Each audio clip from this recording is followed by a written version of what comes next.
everyone, my name is Valerie. I am the owner of Tusome Books, and I am here with Ari Honarvar, and we're going to be talking about her book, A Girl Called Rumi. Welcome, Ari, and maybe you can start by telling us a little about yourself. Sure, yeah. So yes, I'm Ari Honarvar. I'm the founder of Rumi with a View, dedicated to building music and poetry bridges across war-torn and conflict-ridden borders.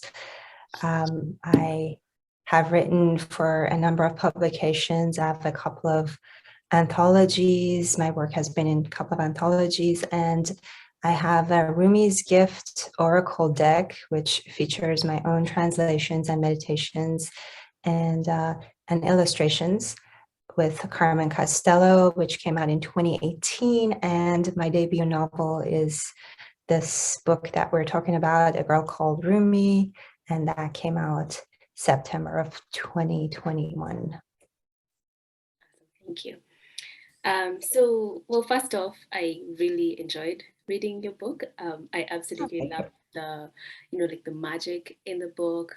And I always really like reading about different kinds of foods. So I had fun with that, just looking them up and taking notes as I went. And also the poetry in the book, all of that was really fun. And I actually not ended up, but I copied two sentences that I was going to share with you because I enjoyed the way that you put your words together. And one of them was the thorny cloak of shame and regret digs into my skin.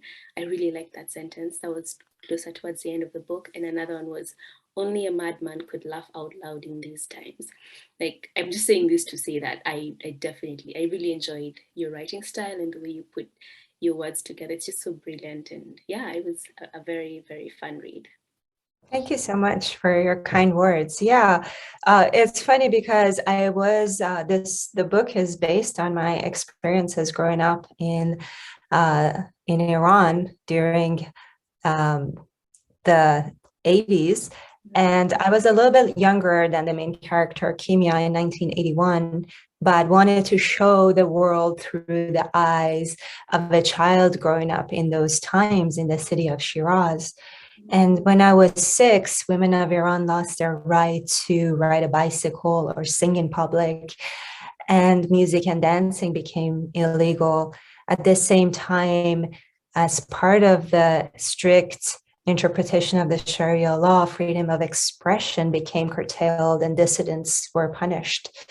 And then Saddam attacked Iran and started a war that lasted 8 years and took countless lives. When you say all of this out loud, it sounds like some dystopian novel, A Handmaid's Tale, but we lived it, millions of us. And I do remember that on the street, no one was smiling ever. And it would just be like if someone was laughing, they must have been mad. That's what we thought, because there was nothing to laugh about. And because part of it was that there was a war on joy, when they curtailed freedom of expression, there was a crackdown on playing cards, for example, or backgammon or music or dancing. And we couldn't run as girls in the street. We couldn't dance. And this war of joy also really attacked our coping mechanisms. So we had to really figure out a couple of ways to survive.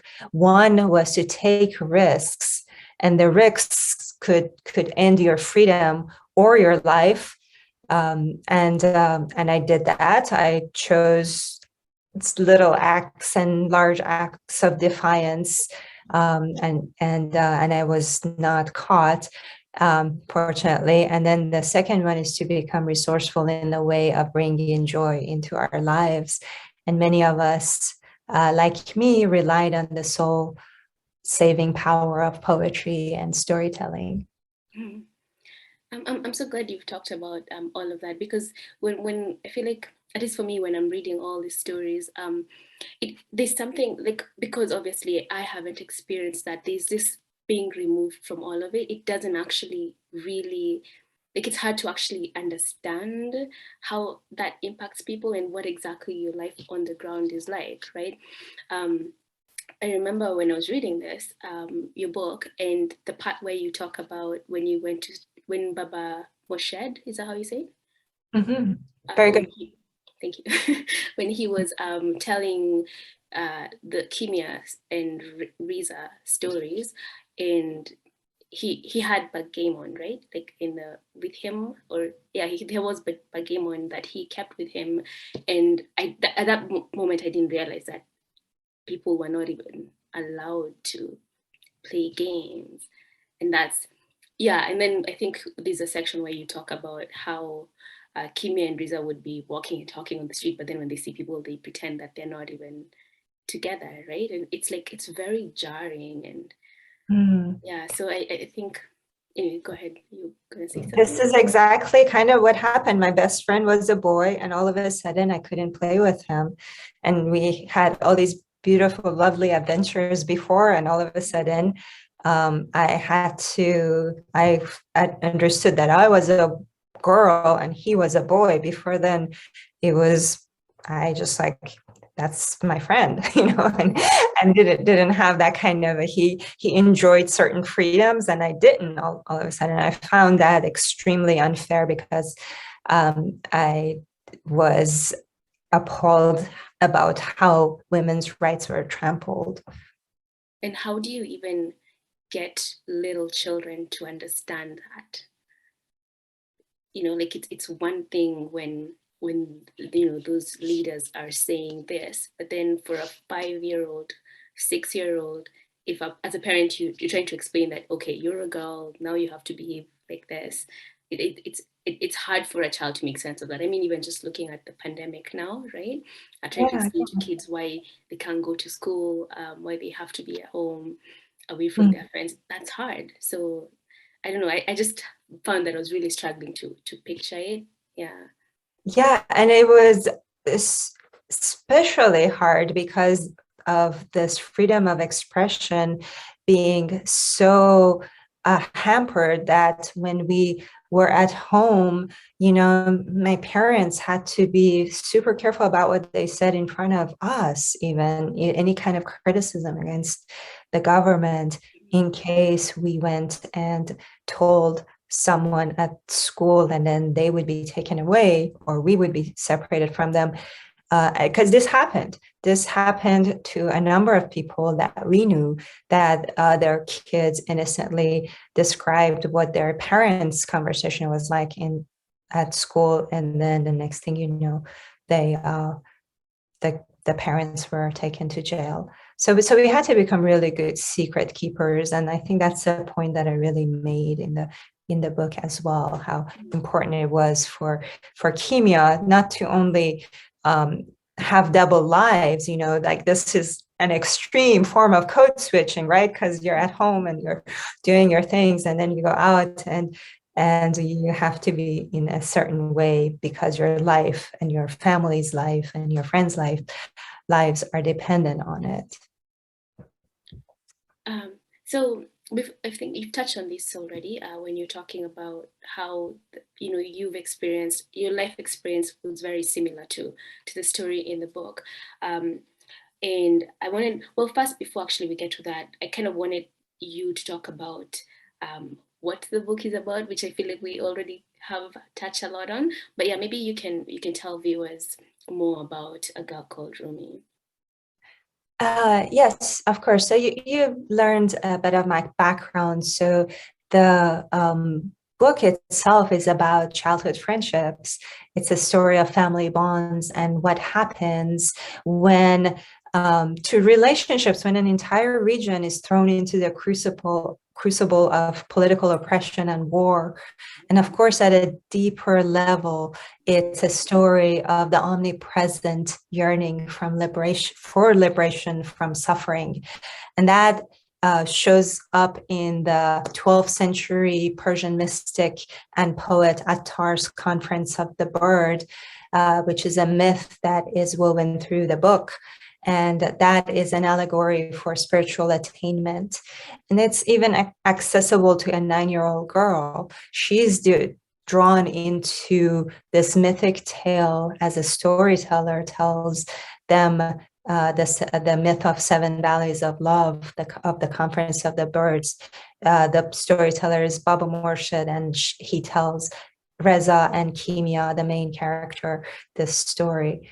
And it goes back and forth between the present, and the present being 2009 and 1981. And the reason I chose 2009 was because there was the war on these coping mechanisms continued even after I left Iran at the age of 14. And in 2009, there was a glimmer of hope. So there was a glimmer of hope because there was this giant green uprising and the biggest anti-government movement since 1979. And we thought maybe there was going to be a chance for people's voices to be heard and freedom of expression to start becoming a norm again. But then, of course, there was such terrible crackdowns, and that never took effect. So, and then I allude to the events of the 1953 coup, and that's a CIA coup in Iran that destabilized the region and installed the Shah of Iran, and our struggles continued since then. And how, well, like now that you've, well, thanks first of all for giving us the like what the story is about and a bit of a crash course on the history of Iran.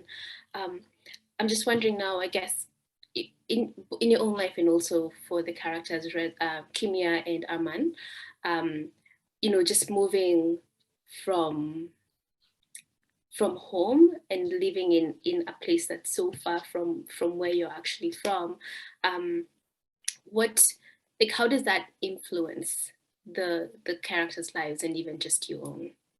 Mm-hmm.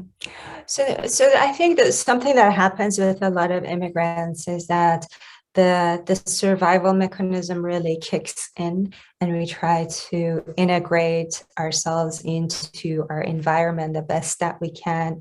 That sense of belonging is such a powerful part of being a human. We're such social creatures. So what happens with a lot of immigrants, and this is something that happened with Kimia and her brother Arman, is that they pretty much want to forget their past. They want to completely deny their Persianness, as the case may be, and just be living as a citizen of the world or a cosmopolitan person living in the US, and not be defined as something that ties them to their terrible past. As for myself, a similar thing happened to me, but then poetry brought me back to my roots. So, and it was particularly Rumi's poetry that when I was in my mid-20s, I started reciting Rumi's poetry in both Farsi and English as an answer to a question. I would do that, and I would just say this, start reciting in Farsi, and people were surprised, but instead of saying, "Oh my gosh, she's gone mad, let's do something about it," they would say, "Oh my God, that was just so beautiful. Can you translate that?" And so that's when not only I was watering my roots by reciting poetry, but I also decided to bring his poetry and other Persian poets' words to an American audience. Do you feel that so then I guess, and maybe I should pose it as a question, that poetry is kind of like a balm, or that it helps with healing? Absolutely. All the arts have healing powers, as does nature. And poetry for us, especially since we couldn't sing or dance, was something that we could partake in, and still something that could nourish us and as you say, be a balm for the soul without fear of being punished for it. Yesterday, this is just a comment that I'm making now, but just yesterday I was attending this seminar and we were talking about poetry, and we were kind of just exploring how a lot of people have this fear of reading poetry because people tend to assume that the meaning is hidden, right? So when you're reading poetry, sometimes it's almost like you have to you're decoding a message from it. And this seminar was talking about how no one's trying to hide any message from you. The message is in the poetry, in both like through the language and also through the way the structure and like everything, the spacing, the rhythm, like all of that form meaning. And that when people are reading poetry, and I guess I'm saying this because in your book there is quite a bit of poetry, when people are reading it, for those who may not be very familiar with poetry, just read it the way you read words and just slow down, and it helps. So I read that, and I mean, I heard that and I was like, oh, that actually makes a lot of sense. And yeah, it's just a tip for anyone who needs it. Yes, and there's a very specific place for poetry. It basically is giving shape and texture and paints a picture with words about things that are ineffable. You can't say them you can't describe them. So you just kind of do this dance with different things and say, this is what I'm trying to say, and I just find it to be delightful. Yeah, absolutely.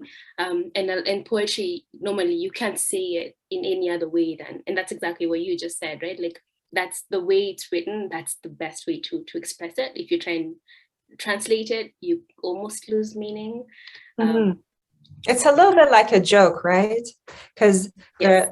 If you try to explain a joke, it's no longer funny. So it's and the way that our brains work. Apparently, I was reading this book called The Extended Mind, and the author said that our minds, are not. It's not the muscle metaphor is very clunky. The computer metaphor is not super great for the brain. But what it is a little bit like a magpie getting like different bits and pieces from different places to make a nest. And I really resonate with that metaphor. Yeah, for sure. I mean, that's all the questions I had for you, because the last thing I was going to ask was about how the story intersects with your life, which we have talked about throughout. So I'm wondering if perhaps you'd be interested in reading for us from your book. Oh, sure. Yeah. So the part that I'm going to read is actually something based on a conversation that I had with my own dad walking around our garden. And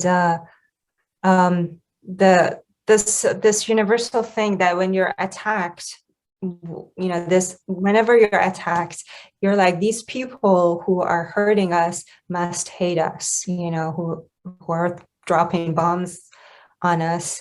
And I think about this with the drone warfare where there's not even pilots, so removed, you just press a button and a village in Yemen is destroyed. So this is something that to illustrate what it's like to be on the receiving end of the bombs. A few days before my father left, I had asked him, "Why do they hate us?" We were taking our usual walk, meandering through the garden, around the willow tree and the rose bushes, holding hands. "They don't even know us," my dad answered. "How could they hate us?" He took a long drag of his cigarette before passing it to me. We had a secret tradition in which I finished off his cigarettes on the rare occasion when he smoked. Never mind that I was a 9-year-old girl in post-revolution Iran. I took a couple of puffs and squashed the butt on the edge of the fountain. What is it like to lose your dad? I asked. He shook his head. It's really hard. Earlier that day, my entire third grade class had gone silent as Roxana entered the room, her face showing long, angry scratches. Would I claw my own face if I lost someone I love too?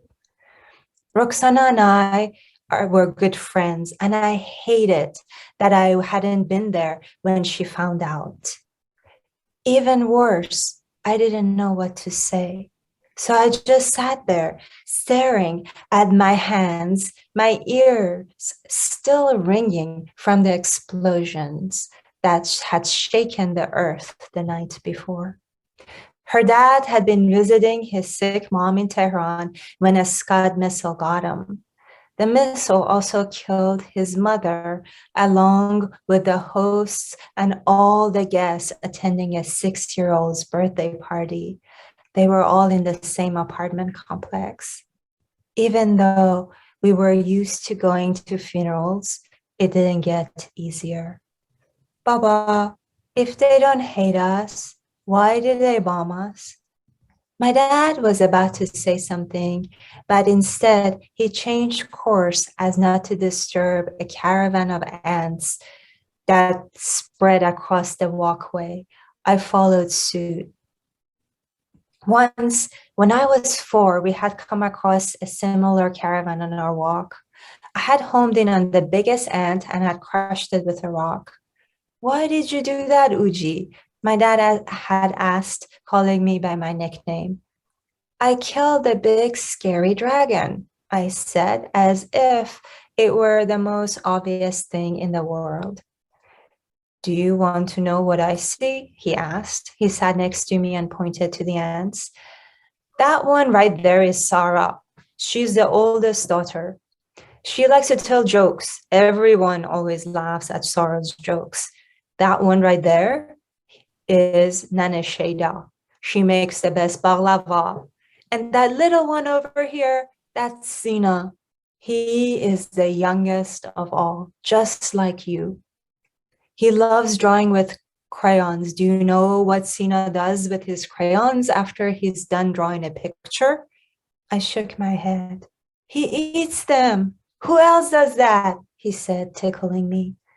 I laughed at first, but then, with a frown, I pointed at the rock covering the crushed ant. That was Baba Jafar, my dad whispered.